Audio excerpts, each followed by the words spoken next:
السلام عليكم ورحمة الله وبركاته. نحمده ونصلي على رسوله الكريم أما بعد.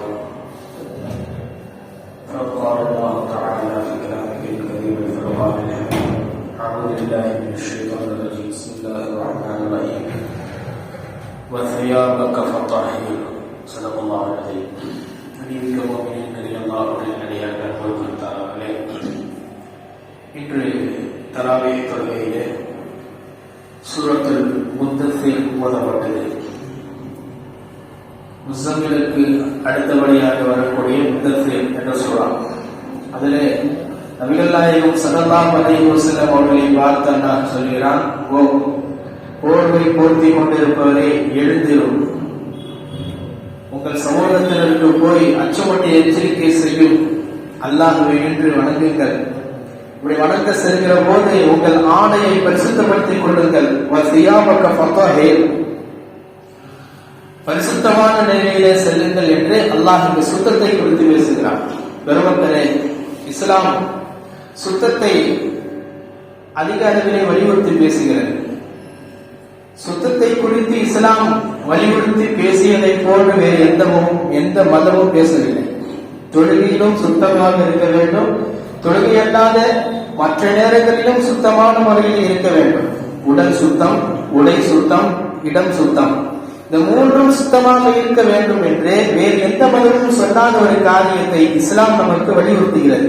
காரணம், நபிகள் சொன்னார்கள், அத்துஹூரு ஷத்ருல் ஈமான், சுத்தம் என்பது ஈமான் ஒரு பாதி. அப்படி என்ன அர்த்தம்? சுத்தம் ஒருத்தட்ட இருக்கா, அவருக்கு ஈமான் இருக்குன்னு அர்த்தம். பாதி ஈமான் இருக்கு. சுத்தம் இல்லையா, ஈமான் குறைஞ்சிச்சுன்னு அர்த்தம். ஈமான் முழுமை அடைவதற்கு நம்மிடத்தில் இருக்க வேண்டிய மிக முக்கியமான காரியங்களிலே ஒன்று, நாம் சுத்தமான முறையில் இருக்க வேண்டும். சுத்தத்தை வலியுறுத்தி குர்ஆனும் சொல்கிறது, சுத்தத்தை பெருமானாரும் வலியுறுத்தி இருக்கிறார்கள். ஒரு மனிதர் நபிகளின் சபைக்கு வந்தார். தலனா சீவாம பரட்ட தலையா இருந்தார். ட்ரெஸ் பார்த்தா அப்படியே அலங்கோலமா கிடைக்கும், அழுக்கா இருக்கு. ரசூலுல்லாஹ் பார்த்து கோபப்பட்டார். இவருக்கு என்ன ஆச்சு? தலை சீவாம பரட்டத்திலே சுத்துறாரு, ட்ரெஸ் கூட கழுவாம இருக்கு, அழுக்கா இருக்கு, தலை சீவரத்துக்கு வேற சப்பை இல்லையா, ஆடையை கழுவுறதுக்கு வேற பொருளே இல்லையா என்று சத்தம் போட்டார் ரசூலுல்லாஹ். அப்படியானால் அலங்கோலமாக இருப்பதை பெருமானார் வெறுத்திருக்கிறார்கள். பரிசுத்தமாயிருங்க, சுத்தமாயிருங்க. அல்லாஹ் சுத்தத்தை தான் விரும்புகிறான். இன்னல்லாஹ யுஹிப்புத் தவ்வாபீன வ யுஹிப்புல் முத்தஹஹிரீன், அல்லாஹ் பரிசுத்தமானவர்களை விரும்புகிறான். குர்ஆன் சொல்லுது, பரிசுத்தம் உள்ளவர்களை அல்லாஹ் விரும்புகிறான் என்று அல்லாஹ் ஜல்லஷானஹு வ தஆலா குர்ஆனிலே கூறி காட்டுகிறார். அப்படியானால் நம்மை அல்லாஹ் விரும்ப வேண்டும், நாம் இறைவனுடைய நேசத்துக்கு உரித்தானவர்களாக ஆக வேண்டும் என்று சொன்னால் நம்மிடத்திலே வருவது பரிசுத்தம். பெருமக்களே, நபிகள் நாயகம் ஸல்லல்லாஹு அலைஹி வஸல்லம் அவர்கள் சுத்தம் இல்லாததால் என்ன தண்டனை நிகழும் என்பதை குறித்து சொல்கிற போது சஹாபாக்களோடு ஒரு பயணத்தில் கடந்து போனார். அந்த சமயத்தில் 2 கபர்களை கடந்து செல்கிறார்கள். அல்லாஹ்விடத்திலிருந்து செய்தி வருது, 2 கபர்வாசிகளும் அதாபு செய்யப்படுறாங்க, வேதனை செய்யப்படுறாங்க. ரசூலுல்லாஹ் தன் தோழர்கிட்ட சொன்னாங்க, இந்த 2 கபர்வாசிகளும் வேதனை செய்யப்படுறாங்க அப்படின்னா. சஹாபாக்கெல்லாம் கேட்டாங்க, என்ன வேதனை, என்ன பாவம் செஞ்சாங்க? ரசூலுல்லாஹ் சொன்னாங்க, பெரிய பாவம்லாம் ஒண்ணும் இல்லை.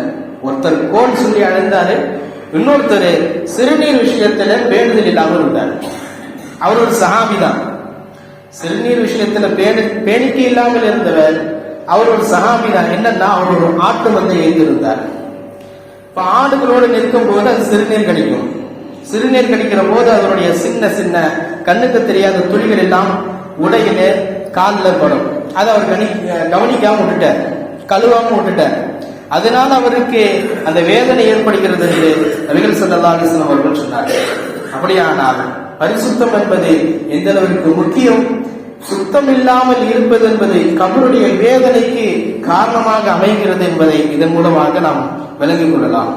பெருமக்களே, பெருமானார் ஸல்லல்லாஹு அலைஹி வஸல்லம் அவர்கள் ஒழு அதிகமாக செய்யுங்கள். காரணம், ஒழுவின் மூலமாக உங்களுடைய முகம், கை, கால், உடல் உறுப்புகள் அனைத்தும் பரிசுத்தம் அடைகிறது. வெளியில் இருக்கக்கூடிய அழுக்கும் பரிசுத்தம் அடையுது. உள்ளமும் பாவத்தை விட்டும் பரிசுத்தம் பெறுகிறது என்றார்.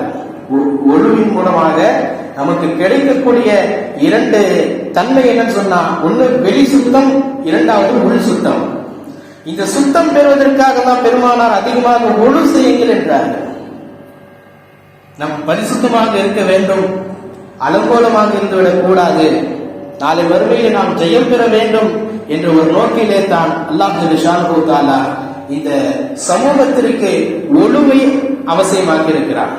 காரணம், யார் இந்த உலகத்திலே ஒழுவை அதிகமாக செய்கிறார்களோ நாளை வறுமையிலே அந்த ஒழுவினுடைய உறுப்புகள் பிரகாசம் மின்னிக் கொண்டிருக்கும். அதை வைத்து பெருமானார் இதுதான் என்னுடைய சமூகம், என்னுடைய உம்மத் என்று அடையாளம் கண்டு வருவார்கள். பெருமானார் ஸல்லல்லாஹு சொன்னாங்க, என்னுடைய உம்மத்து என் சமூகத்தை சார்ந்தவர் என்று நாளை வறுமையில அடையாளம் காணுவேன். யார தெரியுமா? அவருடைய முகம், அவருடைய கை, அவருடைய பாதம், அவருடைய தலை எல்லாம் அல்லாஹ்வின் நூறினால் மின்னிக் கொண்டிருக்கும் என்றார்கள். யார் தெரியுமா? உலகத்திலே யார் ஒழு அதிகமாக செய்தாரோ, ஒழு செய்ததினால் ஒழுவினுடைய உறுப்புகள் பிரகாசமாக இருக்கும். அவரை வைத்து நான் விலகிக் கொள்வேன், இவர் என்னுடைய சமூகத்தை சார்ந்தவர், அவர் சொர்க்கத்துக்கு அழைச்சி போவார்.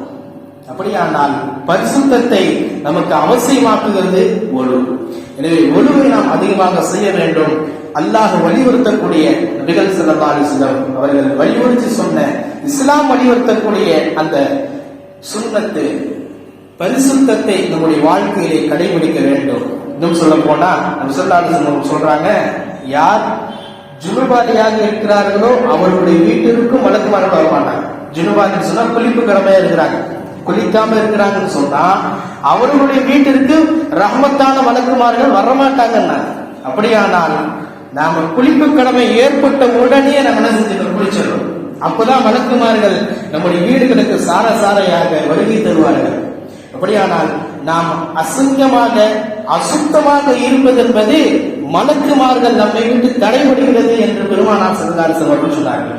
இதை வைத்து நாம் பார்க்க வேண்டும், சுத்தம் எந்த அளவிற்கு முக்கியத்துவம் என்பதை நாம் விளங்கிக் கொள்ள வேண்டும். எனவே கண்ணியத்தில் கொண்டாட கொடுத்தார்களே, சுத்தத்தை நாம் கடைபிடிப்போம், ஒரு சுத்தமாக இருப்போம், அல்லாஹ்வின் நேசத்தை பெறுவோம்.